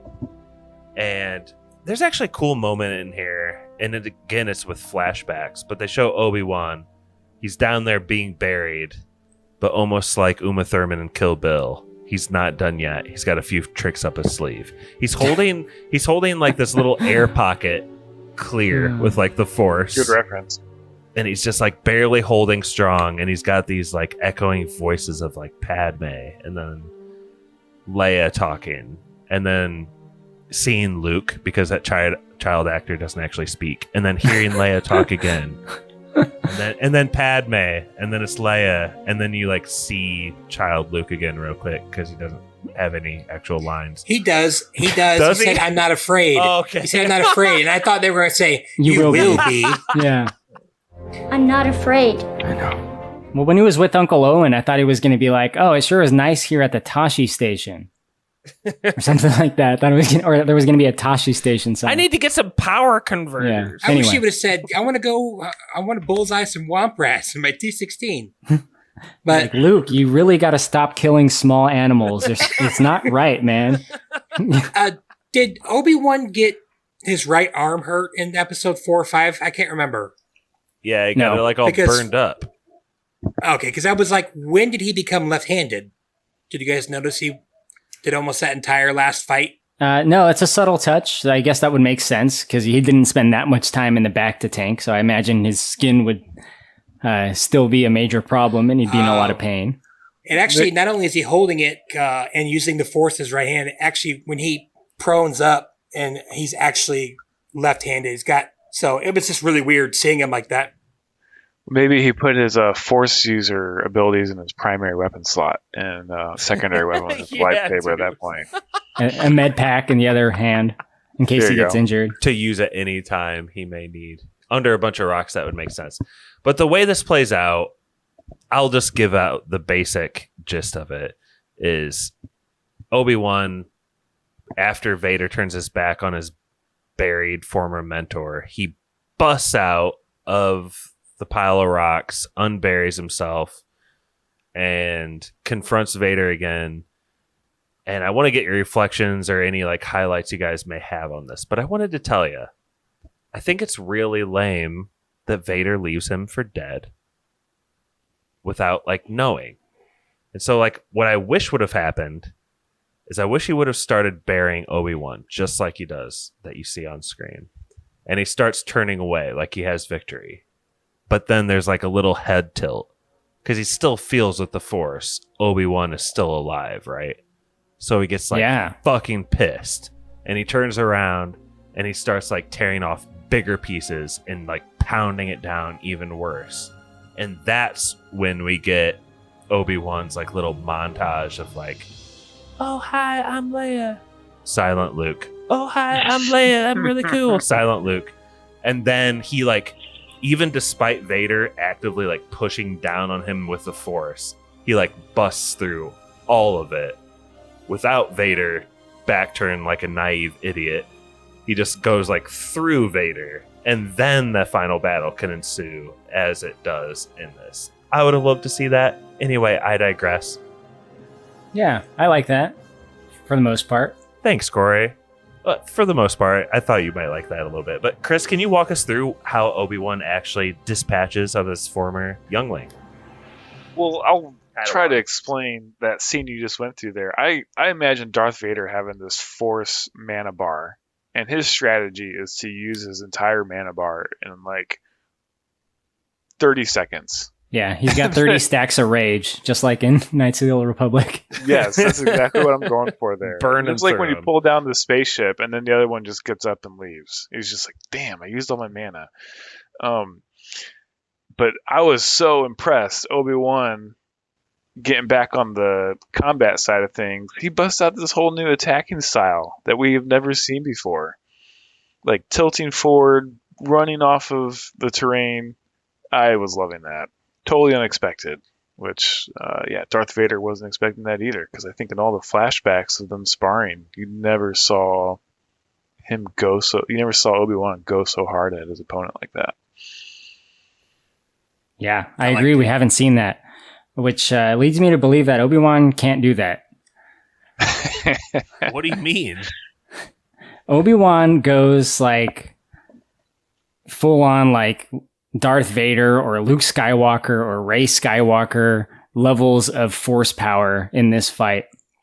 For, you know, when he comes back from underground and he starts just throwing all the rocks at him, right? So he lifts all these like boulders into the air. Like this is like a massive display of force power right here. Like this is a big deal. It was to me when I saw it. I was like, holy shit. Obi-Wan's doing that? Could it be like Luke? Like taking in the rage? Like he does in Return of the Jedi? Something that, you know, Yoda or Mace Windu never did, but I don't know. Maybe it was a quick moment of rage and he got some of the Sith power. Some great Jedi action. You know, unlimited power. Force Unleashed. I can see that. Not something that they conveyed, but again, maybe something that one could do. Yeah, I guess you're right. I mean, I'm just kind of grasping at straws. Like they didn't really. It seems like he grasped onto like the hope and like the, you know, the affection for the people he cares about to like kind of balance himself with the Force and bring him back to where he normally is at his like, you know, prequel power level. But again, my point is that he does like something like magnificent with the Force that it doesn't just seem like in Obi-Wan's lane to me. And that leads to Obi-Wan defeating Vader, which also doesn't seem like something in Obi-Wan's lane to me, right? Like I like the character moment that it gives us. Like mostly for like the visuals and like the filmmaking aspects of, you know, cool, hearing Vader and stuff. The double audio. I struggled with this scene a lot because there's like things I like happening and then things I don't like happening at the same time. Can you narrow down the things you don't like to like one big issue? Canon stuff. Canon. Yeah, like, and again, like Obi-Wan's like power, like he just like fucks Vader up here, right? He comes in to fight Vader. He's like, let's finish this. And, you know, he says his old line to Vader, I will do what I must. Like, I'm going to take you out. And then he like has this massive display of force power, probably beyond his ability, debatably. I know some people will probably jump down my throat for that in the comments, whatever. And then doesn't do anything. And is just like, goodbye, Darth. Walks the fuck away. He has made that mistake before, has he not? Yeah. Too much love there. He saw him kill younglings. What's he holding on to Darth for? I mean, at least at the time, he still called him Anakin, like in the prequels and Revenge of the Sith, right? Like, I can't bring myself to kill Anakin. This is him coming to terms with that. This isn't Anakin anymore. That's the point of their interaction in this scene. This is no longer Anakin. Vader even makes him feel better about that fact. I love that. And then he just walks away. No killing blow. I take issue with that, though. I think this is hitting the same beat as Revenge of the Sith. Does he really? He already says in Revenge of the Sith, then you are truly lost. Is here it's so different that then you're truly dead? Like, yeah, because that's not his goodbye in Revenge of the Sith. His goodbye is, you were my brother, Anakin, I love you. That's where he's at the end of the fight, when he's hurt, when Vader's down. And that makes sense to not see him again until it's played by Sir Alec Guinness, if you think about it, right? Well, yeah, he can't kill him, right? That's why he didn't. But it doesn't work with the story. The reason he didn't kill him is because he's alive in the fucking OT. Are you guys, Brett, Chris, are you guys hearing what I'm putting down? Do you guys feel like this is actually kind of, like, I get that they're on a different planet. It's Darth more so, like machine Darth versus Obi-Wan. So it's a different visual. But like the beat they hit here is kind of the emotional same thing. Like, you used to be my brother and now that person's dead to me. It's the same thing, right? I get a little bit of that. I mean, I can see both your guys' points, but yeah, we still need Anakin to save Luke in episode 6, right? Well, I agree that the OT is the reason he doesn't do it, if nothing else. Yeah. We tried to sum up Reva's arc a long time ago. Well, real quick, Josh, what did you think about the mask broken version of Vader and the voice effect? The voice effect I thought was genius. Much better. The mask, been done, right? Like that's the same thing that happened in Clone Wars or in Rebels. So I think they kind of needed that because I liked seeing Hayden, right? But I don't like the fact that like Vader's out there getting his mask cracked in half multiple times. You know what I mean? Like that happens to him all the time. Like yeah, like every third mission, he's like, I got another cracked helmet. Like that's why he gets it replaced so fast. It's because he knows he's gonna need more for when the next time it happens. He's got a whole like closet of just like helmets and dark cloaks. It's a different one. Yeah, it's like the Batcave in Burton's 89. Do you wear the same thing every day, Darth? No, I got 10 of these. It's all good. Which really makes like Kylo's version of the helmet like not that special. Like that was just one of hundreds. You know, Kylo has the broken Darth Vader helmet. Could you not find more pieces or something? Kind of?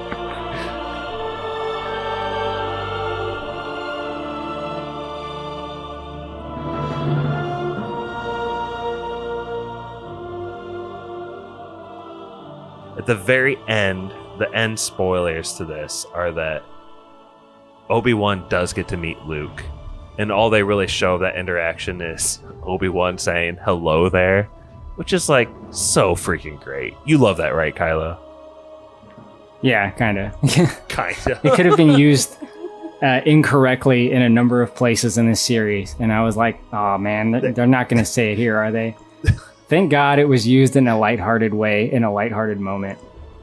They held back, but just really quickly, before that, Reva has a chance to kill Luke in this like revenge act against Anakin from way back in the day.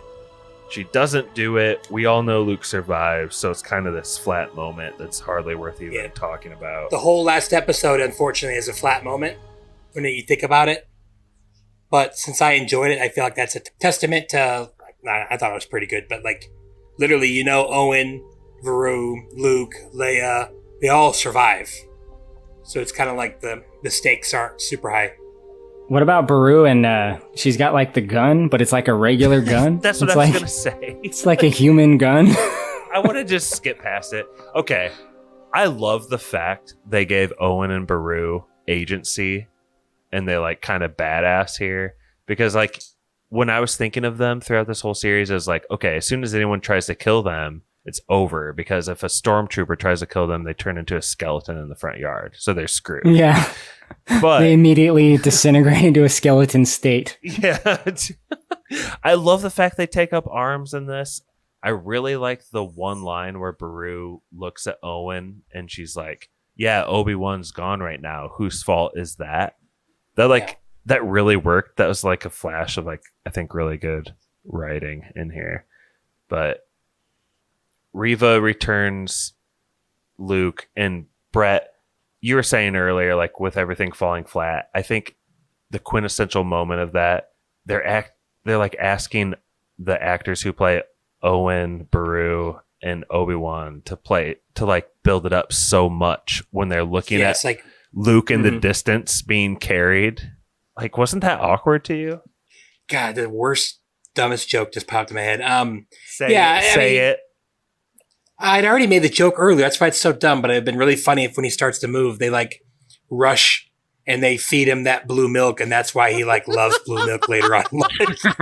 They gotta tie it all together. Dude, you should have been. Get him his favorite They don't drink. leave any loose ends. Get him his favorite toy and his favorite drink. And the same outfit. I mean, him and Leia, the same outfit from when they're like locked in time from 10 on. Yeah, and oh God, no, I shouldn't say that because I don't mean it in the way I'm thinking about it. But anyway, I know where you're going. Just move on that one. I don't. Okay, I don't know if I would classify it as awkward, but it's just like I don't know what they were going for. Maybe it's just their attempt. Like, how lucky did they get 17 years ago that they... oh my God, I'm drawing a blank on the name. This is embarrassing. Hold on. Luke Skywalker? Like, no, they got super lucky that they cast... Gosh, dang it.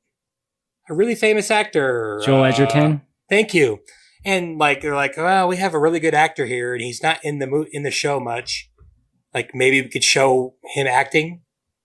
But, I don't know. That's It's like, let's extend it a little It's just bit. crazy enough to work. I'm just saying, it's like you have Joel Edgerton and he's in like 9 minutes of a 6 thing. I don't know. It's just maybe just to bring him in a little bit and like, oh, he's a good actor. Look, everybody. But the thing is, he shines as a good actor in this. Like, can you feel that? Yeah. It's cool. That's a one like little cool thing. But Chris, Uncle Owen is such a fucking prick. Like, he's always been an asshole. And like, even when he's being like nice, he's like, all right, you can say hi to Luke once and then get the fuck out. But also, why are you even here in the first place? Or like when they first meet Anakin, he's kind of a dick to him. He's like, I'm Owen. Yeah. True. You're looking for Lars. This is my girlfriend. She's the only one I ever had. Chris, last word for you, because Qui-Gon Chris. Oh, yeah. You got to tell us, like, Obi-Wan gives Luke the toy. They meet. He says hello there. He starts walking out in the desert to just, like, find peace. And Qui-Gon is there. Hell yeah, he is. He doesn't look any older either. It's because he's got that CGI effect. He's not even listed in the credits. There's no Liam Neeson there. That blew my mind. I wonder if Liam Neeson is just too expensive. But, probably don't want to spoil anything. They want you to be surprised, I think. I hope there's another Obi-Wan series. For the sake of canon, maybe not any more interaction with the Skywalkers, but maybe it's just Adventures of Obi-Wan with getting his confidence back and using that swagger for good, maybe helping out with the Resistance in other ways. But Obi got his groove back. The series definitely redeemed itself with the last episode. Confession, sometimes when I'm watching an episode, I would like to see exactly how long it is, not counting the credits. So I'll hover my mouse over to find like where the credits start. Ooh. And I saw like a little quick freaking thumbnail of Qui-Gon Jinn when I just first started the episode. Damn, you fucked up, bro. Yeah, that's pretty devastating. Well, they did plant that he's going to show up many times in the series, so of course he's going to, right? Yeah, I mean, constantly Obi-Wan is looking outside of his F-14 saying like, Goose, talk to me. And so he finally does here at the end. Talk to me, Goose. Yeah, talk to me, Goose. Sorry. Talk to me, Dad. Did you like it, Kylo? Did you like seeing him here? Yeah, Top Gun Maverick was awesome. Like, it was really cool to see Tom Cruise like come back. Oh, no. I'm just kidding. Did you like Morbius? Yeah, Jared Leto's probably one of the best working actors in Hollywood. I know you hated the movie, but you don't think he's a good actor? He's all right. He's the best cult leader actor working in Hollywood. I'll say that. Even that's debatable, but I just don't know of any others. But the ending of this feels like it hits you with like 3 moments of fan service within 8 minutes. It's like Palpatine, hello there, Qui-Gon, end credits. So I noticed that, and I think people like that. I think a lot of the reasons people like praise this last episode are for those 3 things and the Obi-Wan Vader fights, right? I don't think anyone's really saying that this last episode was great because Reva was chasing Luke in the Junlin wastes. Like, I don't think any of that is anything anyone cares about at all, right? So it's these like fan service moments.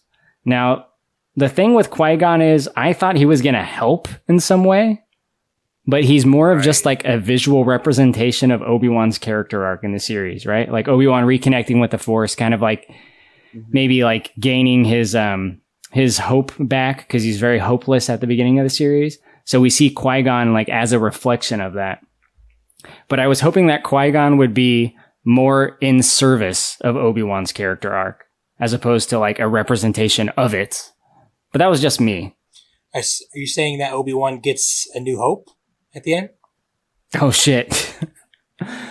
Yes. Oh, there is another. I'm bringing the puns. I'm bringing all the puns. I mean, you guys people listening either love me this episode or you hate me. Either way, I'll take it. That's what I am. Yeah. We're in final thoughts right now. Let's do it. I do have 2 final thoughts. Both are kind of for Korey, I guess. So take this for what it is. It's a Screen Rant article, Korey, about why they think Darth Vader didn't use his lightsaber against Reva. One is the things that I said, like he wants to embarrass her and show her what real power is and everything like that. But also, it sounds like it's kind of a callback maybe to when Obi and Anakin are training and Obi takes his lightsaber from him and how humiliating that is to him. So he wants to humiliate her by doing the same thing and feel the power of being able to take how often have we ever seen a Jedi take another Jedi's lightsaber? Never? Yeah, that is in that same episode. Mm-hmm. So I can see the reasoning because it's all in that one episode 5, those flashbacks and all. Yeah. I was just thinking that, like, does Reva really think she can just, like, take him one-on-one? Like, she had to have had, like, some plan of, like, how I'm going to do this. Like, just sneaking up on him, that just doesn't seem like quite enough for me. But I like that. No, she would have had a much better chance of sneaking up and, like, with a blaster and execution style him in the back of the helmet. But that's just not how they do things. Okay, so sorry for that violent. The second point I have is I'm going to go against what I said earlier in defense of Obi-Wan with the power. I thought back to episode 3, the movie. Josh, there you go. Episode 3. Not part 3. And like a lot of people think of Yoda as being maybe the strongest Jedi Force user. And then when he fights Palpatine at the end of 3, he takes so much effort to catch one of those little things and he spins it around. It takes him a lot of effort. And then Palpatine's literally just throwing him with no effort taken at all. And I remember actually I read the book as well.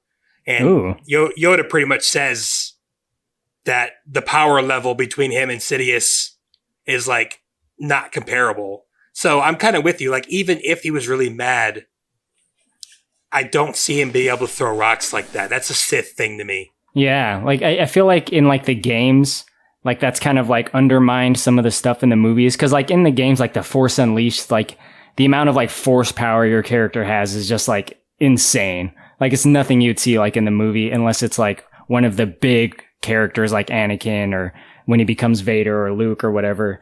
So that like that kind of power, that like raw power that he's lifting up, like that's Rey's big moment in The Last Jedi. Her big force power moment is she like lifts all those rocks and lets them out of the cave. And that's supposed to be like the wow, like she is really powerful with the Force. And Obi-Wan is just doing that here. Some people do claim that Obi-Wan is like the best Jedi. And like, this is kind of his peak. His powers I think they mean like in the way that Captain Picard's like the best captain though, right? Like he's like the quintessential Jedi. He's the best of them. Yeah. Is not necessarily the best one, but the best of them. Is that what you're saying, Kylo? Yeah, that's what I think that means, right? In terms of like his experience and like his like kind of more by the book nature, especially compared to like Anakin and Ahsoka. And I don't know, him being like definitely one of the strongest for sure, but I don't even think he's as strong as they portrayed him here. He's a master in that fighting form, though. Keep this in mind. Kylo, you earlier said Vader basically uses his mana bar in the first 3 seconds of the fight, right? And it can. I think someone else said that, but I mean, I can kind of see what Chris did. Yeah, he's passionate. He uses that mana bar all the time in fights, conflicts. He's always using it up and down, up and down. Obi-Wan's a different kind of cat. His refractory period has been going for nigh on 10 years without even using the Force. That's got that kind of. He's been saving up Force. Yeah, that kind of momentum. He's got some blue balls of Force that need to come out. I don't know if atrophy works that way, Josh. It's not atrophy. That's what I'm saying. It's blue balls. It's pretty much exactly what it is, but yeah. I guess blue balls could... I mean, his lightsaber is blue, correct? I mean, right. Yeah. There it is. This is the deep stuff the fans come to listen to spoilers for. That was a perfect, I think, final thought. Let's get into yes or no's. Let's get into yes or no's. Kylo, you went first. West Foldest to East Foldest. Go for it. All right. This is Korey, Kylo Ren memes. I've been talking a lot on this episode. So I apologize. A quick thing that we didn't talk about. Here's another. There's a lot of things in here that we didn't have time for, but at like the Inquisitor lair, which is like a pyramid kind of facility, there's like a bunch of frozen in amber, I think, like old Jedi, and some of which like they even have like a youngling in there. That part I think we'll see more of in Star Wars. I think they're setting something up there. Austin maybe Powers with like is in there too. Yeah, Austin Powers is in there. Maybe with more clones or something. But I couldn't help but laugh at the fact that they didn't take that stupid fucking helmet off the youngling. Like, they're like about to pour the amber on him, right? They're like, should we take this helmet off? I didn't even think about that. It's like, no, look how stupid he looks. Keep it on him so he can look stupid for all eternity. Like, oh, man, that shit. That is silly. Anyway, I'm going to give this series a soft yes because there are many things in this series that I appreciate as a fan, and there's a lot of fan service in here. You know, I like some of the questions that it answers in terms of like, you know, what's Obi-Wan's like state of mind after Revenge of the Sith, even years after Revenge of the Sith, and it's a satisfying answer. I think he's like disconnected from the Force. He's very depressed. He basically hates his life and is only sticking around because he made a promise to like distantly look over Luke. And, you know, he reluctantly gets involved in the mission that this story is. And as we go through it, there are things in there that I do like and things that I don't.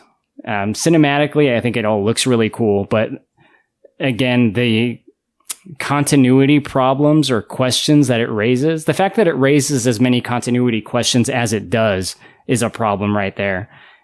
Maybe people have answers for those, but I think at best, a lot of those answers are a stretch, right? Those questions I don't think should be there, right? So that's my biggest problem with it. It was entertaining for the most part. As a Star Wars fan, I knew this series was going to be trouble because Obi-Wan is like a mainstay, popular, standout character. You know, he's in the OT, he's in the prequels. Ewan McGregor is beloved.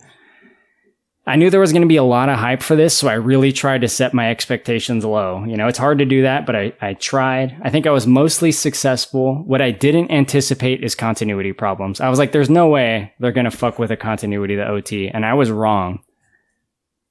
Aside from that, you know, I do like the character of Reva. I know that she was controversial online. I think that most of that stems from the fact that a popular YouTuber called Star Wars Theory said that she was annoying.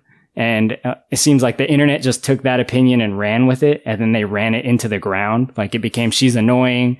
She's the worst. I hate her. And then you know what happened there. So I think people just kind of like exaggerated some pre-existing opinions that weren't their own. I think she's great because I hated her. When all the villains were doing a certain thing, when they were tracking down the Jedi, like I knew it was bad and stuff, but like, when she got involved and when she turned the tables on their plan, I was like, oh, this fucking bitch. I can't believe she's doing that. So I didn't like her. And I think that's a good thing because I'm not supposed to like her. She's doing things that are, you know, negative to the characters that I'm supporting in the show. So anyway, that's my defense of Reva. Ewan McGregor's a fucking legend. You know, I love him. I think he's one of the best things about the prequel trilogy. And I'm glad we saw more of him. Soft yes for me. You see plenty of them and too much of them in Train Spotting. So, oh boy, do you think Reva and Obi-Wan hook up? Yo, I didn't want to talk about his blue balls and blue lightsaber this much. That's a question I have yet to hear asked, Brett. So thank you for making me think about that. This is Josh. What else is Reva gonna do? This is Josh. This is Josh from Goshen. I'm gonna give this a soft yes. Intellectually, it's probably a soft no, but I do have like just kind of like a Obi-Wan fetish. He's always been my favorite character in Star Wars. If there's magic still in the OT in the Star Wars franchise, a lot of it comes down to like Obi-Wan for me. I just love Sir Alec Guinness and also Ewan McGregor and how they portray the character.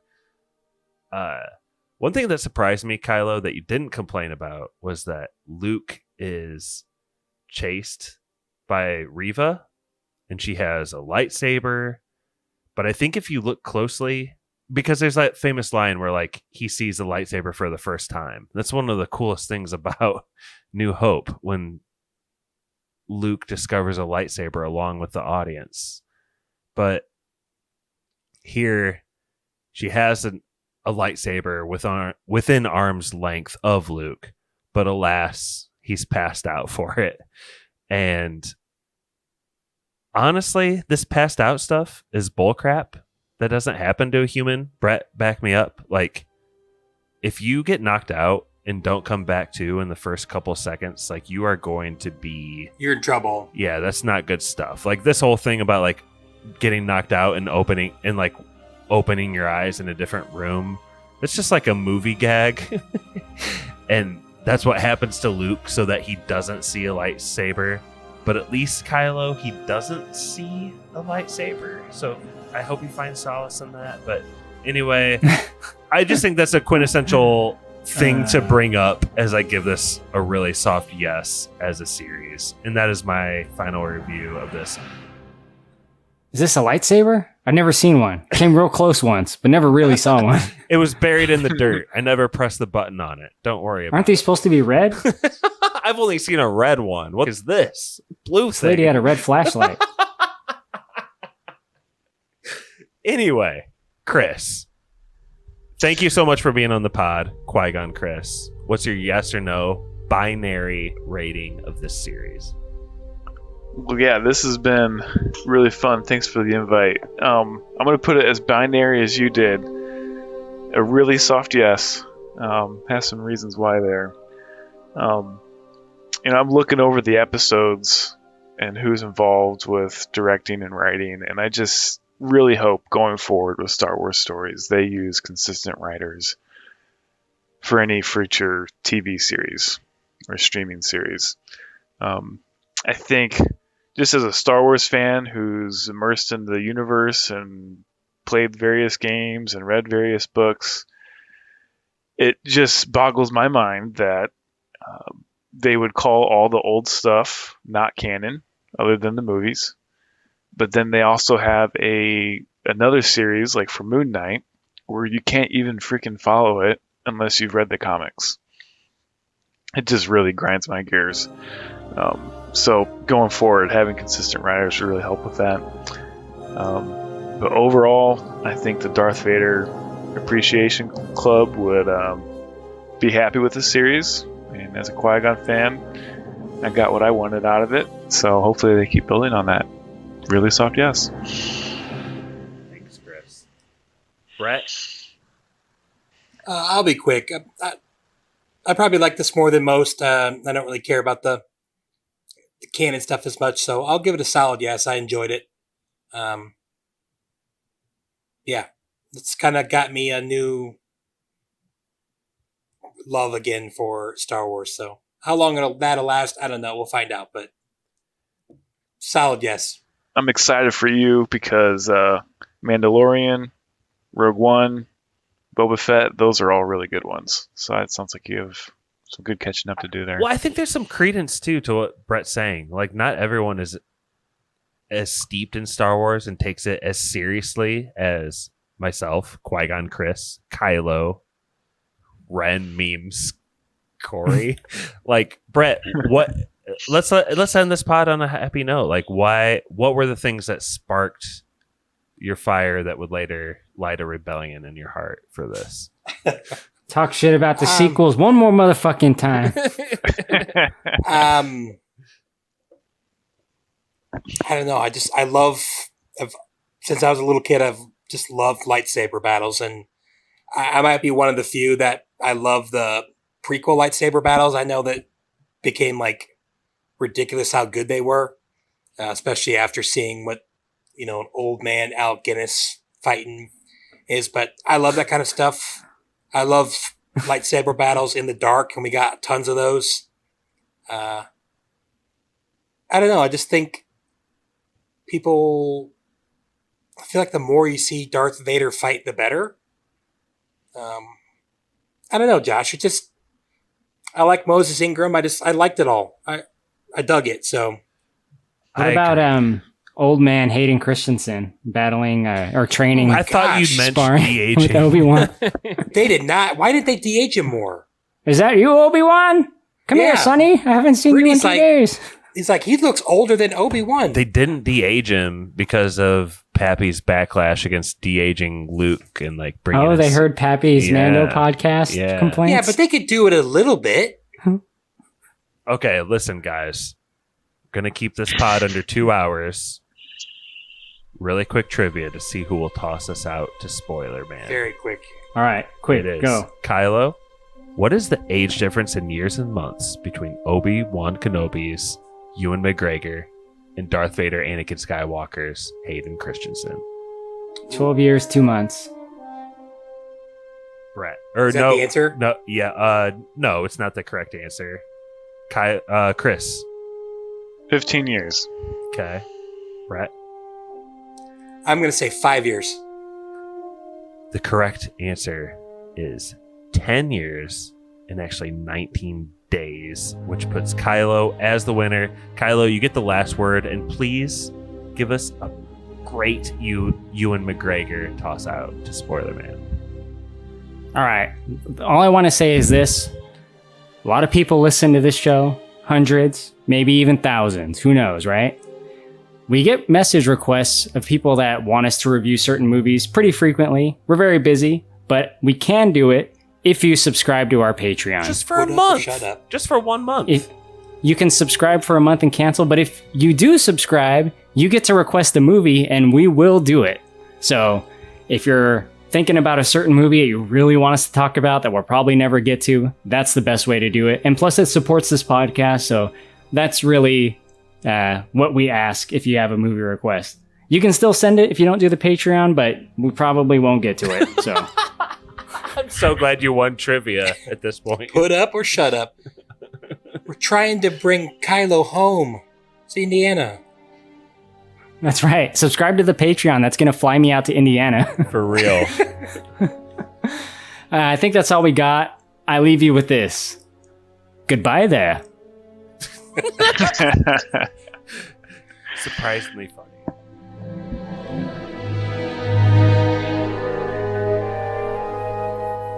Special thank you to our patrons, Nick, My mentor taught me everything about the Force.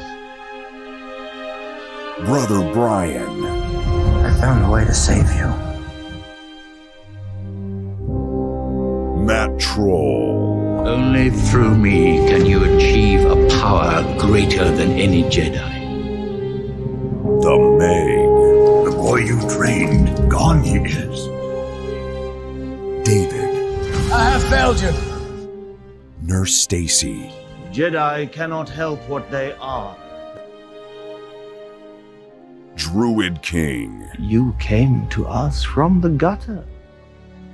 The Wolf,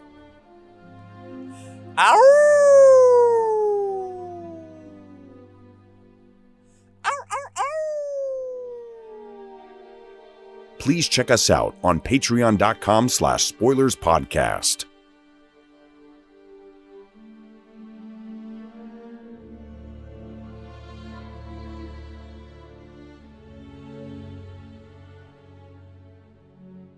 Stand down. You will be dealt with when